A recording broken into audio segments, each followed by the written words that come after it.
Bienvenue dans cette nouvelle édition du QG Weekend. Au sommaire, la nation, un concept primordial dans la vie des sociétés, selon le professeur titulaire des universités, Papa Ogo Seck. Un concept détaillé dans son ouvrage intitulé La construction de la nation en Afrique, ouvrage dans lequel l'auteur soulève de nombreuses questions sur la fondation des États africains. En 6 ans, le projet d'appui à la production vivrière et le renforcement de la résilience lancé au nord du Bénin a porté des fruits. Un projet financé par la Banque africaine de développement qui a permis d'améliorer la productivité sur plus de 35 000 hectares à travers la formation de plus de 28 000 agriculteurs paysans. Et les médicaments de la rue provoquent chaque année la mort de plus de 100 000 personnes en Afrique. Au Cameroun, l'Ordre national des pharmaciens appelle le gouvernement à assainir le secteur de la vente des médicaments au vu de la prolifération du phénomène. Mais tout d'abord, les propos jugés peu diplomatiques du président français Emmanuel Macron en réponse au discours du Premier ministre Choguel Maïga à la tribune des Nations Unies font réagir au Mali. Le 30 septembre dernier, le président français a notamment parlé d'une honte qui déshonore ce qui n'est même pas un gouvernement, dénonçant un gouvernement peu légitime issu de 2 coups d'État. Pour Djamil Bitar, porte-parole du mouvement M5 RFP, qui soutient les dirigeants de la transition malienne, cette sortie est une déception et les Français sont désormais des ennemis voilés qui doivent quitter le Mali. De son côté, le parti Yelema de l'ancien Premier ministre Moussa Mara a critiqué, je cite, le ton paternaliste du président Macron et considère de manière générale que cette guerre diplomatique ne fait que renforcer les djihadistes. Politique, gouvernance et sécurité, les principaux thèmes abordés par le professeur Papa Ogo Seck dans son livre intitulé La construction de la nation en Afrique. Celui qui est également président de l'Association des juristes africains s'est intéressé de près au cas des pays riverains du fleuve Sénégal. Philomène. Le choix des dirigeants par les États africains doit être porté sur des hommes et des femmes qui ont un projet concret de société, qui ont une idée plus claire de la réalité africaine qu'ils sont appelés à gouverner ou à subir. C'est ce que soutient l'auteur Papa Ogo Seck dans son ouvrage intitulé La construction de la nation en Afrique, l'État à la croisée des chemins, cas des pays riverains du fleuve Sénégal. Dans ce livre, l'auteur s'interroge, mais surtout essaie d'apporter des réponses à la question autour du contenu de la nation en Afrique. Donc dans cet ouvrage, j'essaie de voir un peu dans la première partie comment ce phénomène de nation, comment le terme est né en France, en Europe, comment il s'est développé. Dans la deuxième partie, nous avons intitulé ce passage « La nation à la croisée des chemins ». Aujourd'hui, il y a des contradictions qui sont liées à l'État-nation. C'est-à-dire que ce sentiment de vivre en commun, de vouloir vivre en commun, ce sentiment d'appartenance à une communauté, c'est ça qui pose problème. Mais aussi, il y a un dernier point qui est envisagé dans cet ouvrage, c'est la question du domaine national, la question de la terre qui aujourd'hui mine l'Afrique. Du point de vue de l'histoire de la nation, celle-ci a précédé l'État en Europe. En Afrique, c'est l'inverse. L'État préexiste à la nation, mais cet État est plein de contradictions. Les pays africains, toujours en construction, sont caractérisés par une certaine fragilité, reconnaît également l'auteur dans son livre. En tant que chercheur, on ne peut pas ignorer ces dimensions-là, c'est-à-dire le fait que les États africains soient très fragiles, que ces États soient toujours en construction, et que ces États soient minés en quelque sorte par le tribalisme, l'ethnisme, mais aussi par d'autres phénomènes que nous avons étudiés à travers ce livre, notamment la question des avantagismes, la question du privilégisme, la question de la corruption aussi, la corruption généralisée des institutions qui amène souvent ces coups d'État que nous voyons aujourd'hui.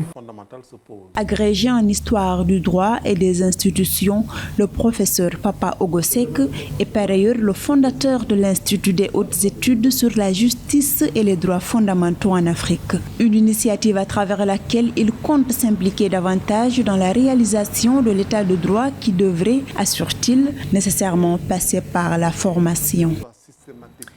Également dans l'actualité, le Burkina Faso a annoncé vendredi 1er octobre la suspension des activités du Conseil norvégien pour les réfugiés dans les sites des personnes déplacées internes jusqu'à nouvel ordre. Ouagadougou accuse le NCR de saboter les efforts gouvernementaux dans la prise en charge des déplacés internes. C'est la première fois que les autorités burkinabées suspendent les activités d'une ONG œuvrant dans le cadre de la prise en charge des personnes déplacées internes dans ce contexte de crise sécuritaire que vit le pays depuis 2015. Selon l'ONU, le Burkina Faso est l'un des pays les plus touchés par les déplacements de populations dans le Sahel, notamment dans les régions du centre-nord du Sahel, de l'Est et du Nord. À ce jour, l'état d'urgence est décrété dans 14 des 45 provinces que compte le pays afin de faciliter la lutte contre le terrorisme. Le cacao est à l'honneur lors de la 7e édition du Salon de la gastronomie qui s'est achevé ce samedi 2 octobre à Antananarive. Classé au 20e rang mondial des pays producteurs de cacao, Madagascar souhaite redynamiser sa filière cacao, une filière à fort potentiel, malheureusement en proie à des difficultés. Les détails avec Joël Ballot. Ce 2 octobre 2021, Madagascar clôture la 7e édition du Salon de la gastronomie qui est axée sur la valorisation des savoir-faire et des produits, à l'instar du cacao. Produit en grande quantité, le cacao malgache peine à contribuer au produit intérieur brut du pays à cause de l'enclavement des zones de production et du prix de vente fixé par les collecteurs qui varie entre 1 et 1,50 $. Il faut que l'État apporte davantage de solutions pour cette filière. L'offre doit être déclinée d'une manière différente. Elle ne doit pas être uniquement dédiée à de l'exportation, elle doit aussi tourner vers de l'économie intérieure en proposant différentes gammes accessibles notamment pour la population malgache. Même si le cacao malgache a une renommée mondiale du fait d'être cultivé sans engrais en 3 variétés, il n'en demeure pas moins que les changements climatiques et l'évacuation de la production menacent la qualité du produit. Actuellement, la Banque mondiale a mis en place un projet de développement qui vise à améliorer l'accès routier dans la vallée du Sambirano qui produit 90% du cacao malgache. Des travaux qui vont permettre l'extension de la chaîne de valeur du cacao en contribuant au produit intérieur brut du pays, estimé à 15,7 milliards de dollars en 2021. Il faut faire soit une rédensification ou une régénération. C'est ça le problème pour les producteurs car nous avons très peu de techniciens pour faire appuyer les paysans. Quand un cacaoyer est vieux, sa productivité diminue et il devient aussi très sensible aux attaques des parasites et aux maladies. Il faut recruter des nouveaux techniciens pour sillonner la brousse. À long terme, l'objectif du Centre national de la recherche appliquée au développement rural est de doubler, voire tripler le nombre de pépinières villageoises. Et grâce à des événements comme le Salon de la gastronomie, les producteurs pourront valoriser leurs produits, améliorer leur rentabilité et par ricochet, augmenter le PIB par habitant, estimé en février 2021 à 554 $. 2020, année noire pour le secteur touristique au Kenya. Entre janvier et octobre de l'année dernière, des pertes conséquentes de revenus de près d'1 milliard de dollars ont été enregistrées. Si une timide reprise se profile cette année, le pays doit tout de même composer avec les restrictions sanitaires qui enrayent le flux touristique international. Gladys Mwamba. Ses mains sont ses outils de pression pour apaiser les tensions corporelles. Marion Minayo est une jeune massothérapeute kenyane qui a subi de plein fouet la chute drastique de la fréquentation touristique dans le pays depuis le début de la crise sanitaire mondiale liée à la pandémie de Covid-19 et à ses variants. En 2020, le nombre de visiteurs étrangers a baissé de 2/3 selon le ministère kényan du tourisme. Toutefois, ces derniers mois, une éclaircie semble se profiler à l'horizon, même si Marion n'a pas encore atteint son quota d'antan de 10 clients par jour. L'année dernière, nous n'avions pas d'affaires, donc nous n'avions pas de massage. Je n'en faisais peut-être qu'1 ou 2 par jour, mais maintenant ça a repris. Je peux faire jusqu'à 6 massages. Malgré une reprise progressive de l'industrie du voyage et de l'hôtellerie au Kenya, les dommages causés par la pandémie de Covid-19 sont palpables. L'industrie a perdu près d'$1 milliard de revenus entre janvier et octobre 2020 et environ 1,2 million d'emplois à temps plein.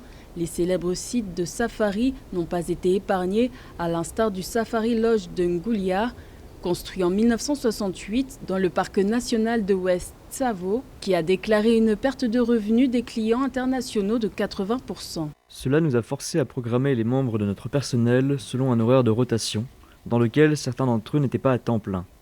Cette situation les a affectés.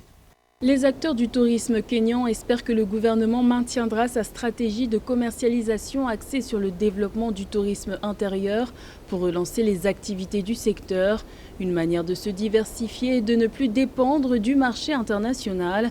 Rappelons qu'en 2019, le tourisme représentait 8,2% du produit intérieur brut kényan. Renforcer la résilience des populations dans le nord-est du Bénin. C'était l'objectif d'un projet agricole financé par la BAD et lancé en 2015.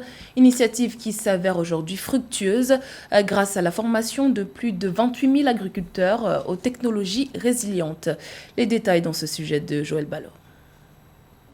L'agriculture contribue pour 32,7% en moyenne au produit intérieur brut du Bénin. Fort de son attrait, ce secteur d'activité se voit révalorisé à travers le projet d'appui à la production vivrière et le renforcement de la résilience dans plusieurs départements du pays. Initié il y a 6 ans par la Banque africaine de développement, vient améliorer la production sur plus de 35 000 hectares à travers la formation de 28 264 paysans. Malgré les nombreuses contraintes ayant perturbé sa mise en œuvre dès son démarrage, le projet est sur la bonne voie pour atteindre ses cibles, se félicite le rapport de la Banque africaine de développement. Le projet devra toutefois poursuivre le suivi rapproché des travaux d'aménagement ainsi que la mise à l'échelle des résultats obtenus au niveau des champs-écoles paysans. Ainsi, la productivité moyenne actuelle du maïs a atteint au Bénin un rendement de 2 872 tonnes par hectare contre 4 650 tonnes pour la culture de riz. Prévu pour décembre 2021, la fin de ce projet devrait conforter les attentes du gouvernement béninois qui attend une production finale de maïs de 3 100 tonnes par hectare contre une production de riz de 5 300 tonnes par hectare.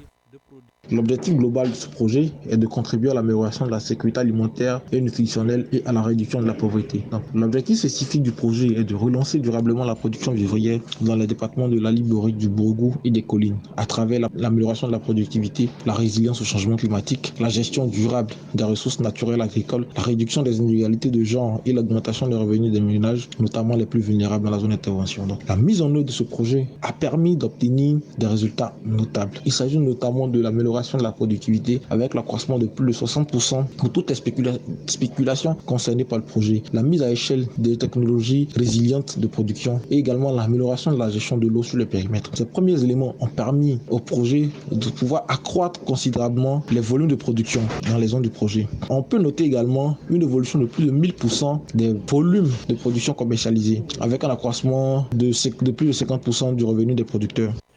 Sur une formation dont les perspectives étaient à 25 500 paysans, ce projet, qui prend fin en décembre 2022, a déjà été bénéfique pour plus de 28 000 paysans formés aux technologies résilientes.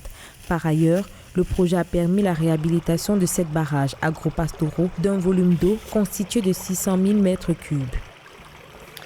Direction le Cameroun à présent, où l'Ordre national des pharmaciens poursuit sa croisade contre les médicaments de rue.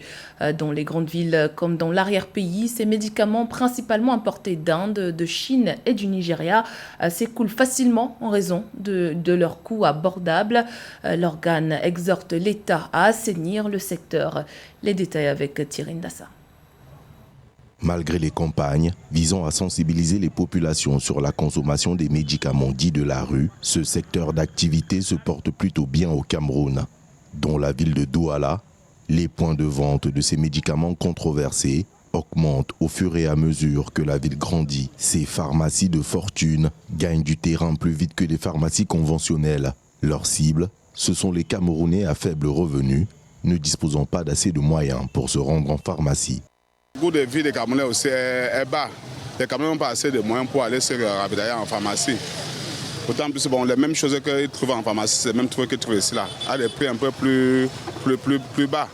Et je crois que quand ils viennent d'ici là se ravitailler, je crois que n'importe qui trouve son compte. Hors caméra, des clients expliquent qu'ils sont bien conscients des dangers que représente la consommation de ces médicaments. Des risques, le plus souvent liés aux conditions de conservation de ces produits. Cependant, l'argument financier pèse lourd sur la balance. Les médicaments vendus en pharmacie coûtent 2 à 3 fois plus cher que ceux vendus dans la rue. Le contexte économique nous y oblige parce que on trouve notre compte au gazon, comme on dit, dans les pharmacies de rue, que d'aller dans les pharmacies ordinaires, puisque ça coûte plus cher. Donc, à un moindre coût, on se soigne et puis on trouve notre compte. Si on ne trouvait pas notre compte, nous ne serons plus allés.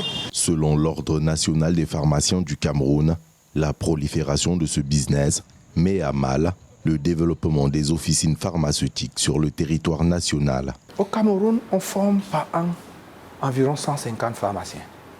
Sans compter la cinquantaine de pharmaciens qui viennent de l'étranger étant formés. Donc nous avons assez de ressources pour combler. Pour preuve, aujourd'hui dans les villes de Yaoundé et Douala, nous avons à peu près 200 pharmaciens qui attendent ouvrir les officines. Mais quand vous voyez qu'il y a des pharmacies qui n'arrivent pas à supporter la charge, nous voyons mal comment déployer toutes ces officines. C'est vrai, nous faisons l'effort de déployer, mais nous ne déployons pas suffisamment comme nous le souhaitons. L'Ordre national des pharmaciens du Cameroun estime que les ventes illicites de médicaments représentent environ 40% du marché mondial et 50% des médicaments sont vendus illégalement au Cameroun. C'était le journal de la rédaction. Merci pour votre fidélité. Dans un instant, une nouvelle édition de l'actualité sur Africa 24.